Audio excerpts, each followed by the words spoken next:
Well, we ain't going far and we ain't going fast. Oh no. Oh,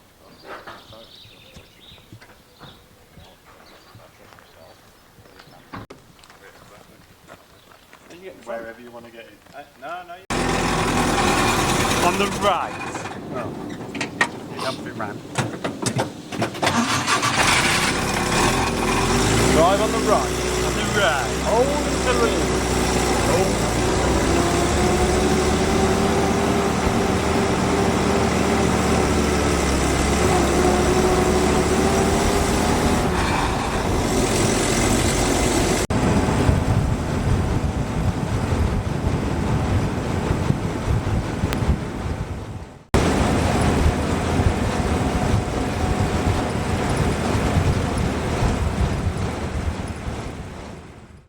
In today's video, we planned to visit the key memorial sites of the Bulbasket mission and kind of give our friend Jake a private tour of the mission and its areas and the kind of background of what we were doing.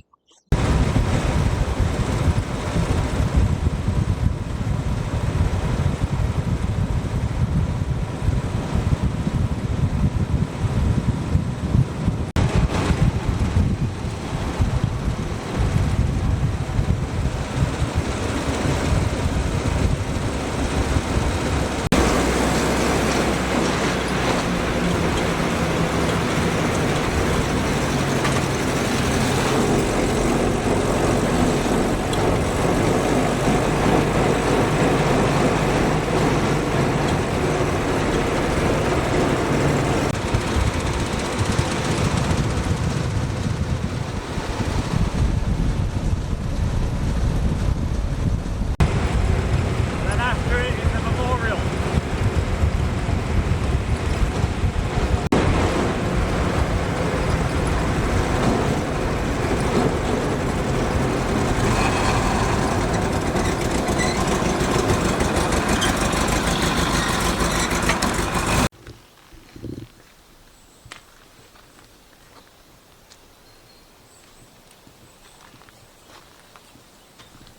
The first place we went to was a place called La Carade. It was a memorial to Stevens and the French resistance.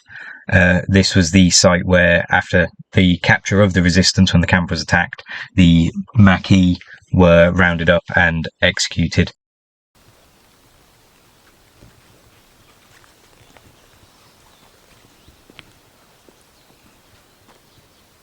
SAS trail. You know what that is? Yeah, because you're supposed to be able to, in the camp there's a cross on a tree. So I assume you can go to.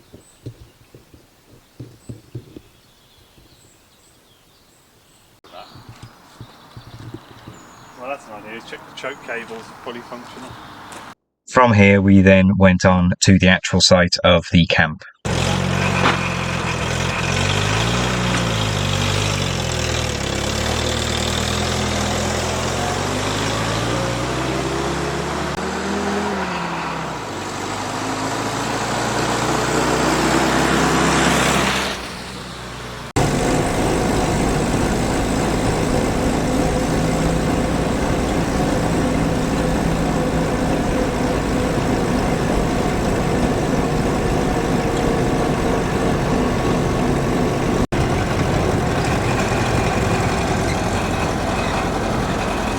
There we go.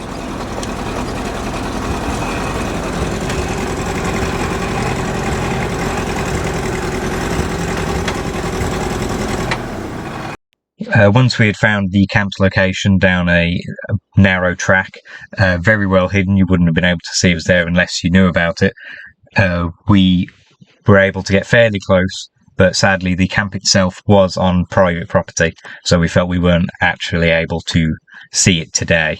Luckily we were able to see it later in the week, as you'll see in the next video. But the camp's location is not far from the town of Verrières. It was the main SAS camp. Tonkin didn't particularly like its location because he was convinced that it had been compromised. He did move away from this site, but the camp he found afterwards was not suitable after the well dried up, and he was forced to return back to here, which sadly led to the camp being attacked on the 3rd of July. Point. The camp is down there next to the river.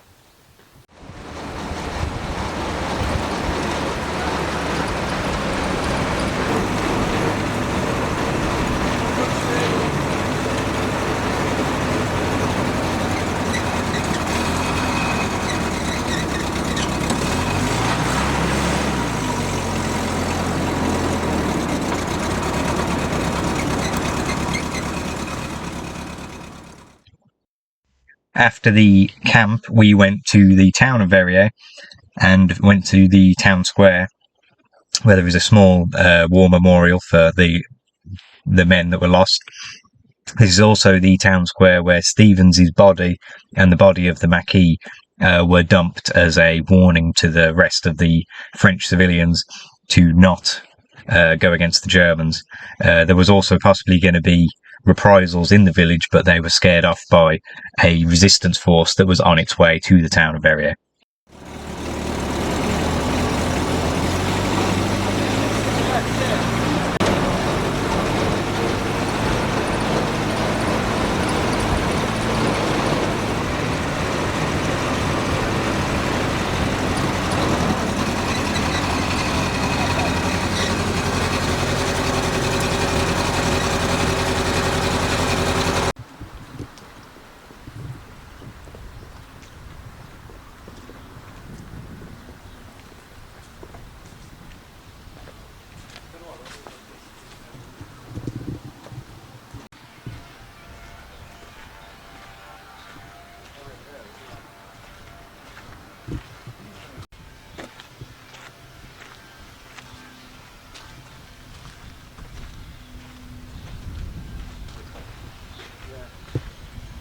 After we had visited the square, we went to the other side of the town, to where Stevens's tomb is. After the war, his body was allowed to be buried in one of the tombs in the cemetery. It was donated by a family that respected him for what he had done and gave up their family tomb for him. It was quite a moving place. There's a lot of respect shown, lots of poppies and wreaths left, and it's quite impressive to see this much care being given to a British soldier by the French civilians. It's still very well maintained, very well looked after. I'll read the Bulbasket one, but read the manga one. He's here. It's 24.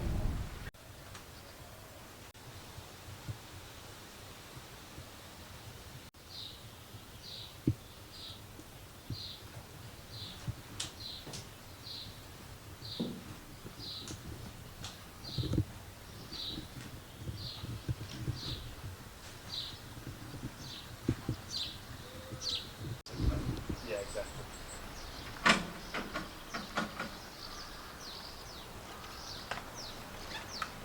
I'm just going to clean the car back out. Leaving nothing.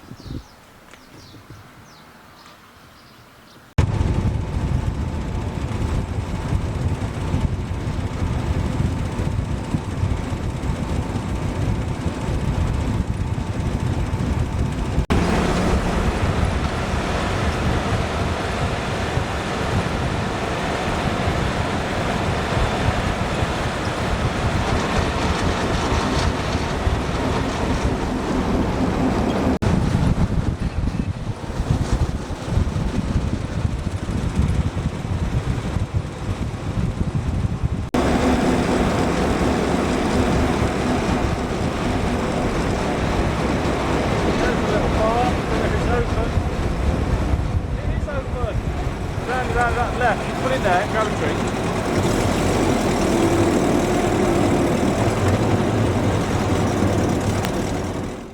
From there, we then decided to go on to a small bar that we had spotted earlier in the morning for a drink. The locals were incredibly friendly and came out to talk to us about all sorts of things. And the main lady who ran it was very friendly, and we decided to give her a drive in the Jeep. And she then told us that her great uncle was actually a member of the FFI who fought in Verrières, who was sadly killed in 1943. It was quite interesting to see how the local links are still there and the links to the past are still there, depending on who you can talk to.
After we'd had a drink, we went on to the museum at Terce, which is a small local museum that is completely free to go into and has a quite large section on Operation Bulbasket.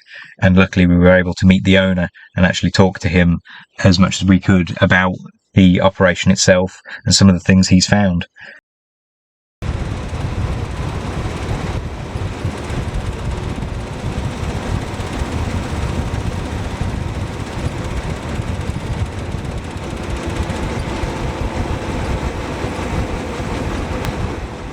Once we were done in the museum, we decided to head back for a rest and prepare for the celebrations the following day.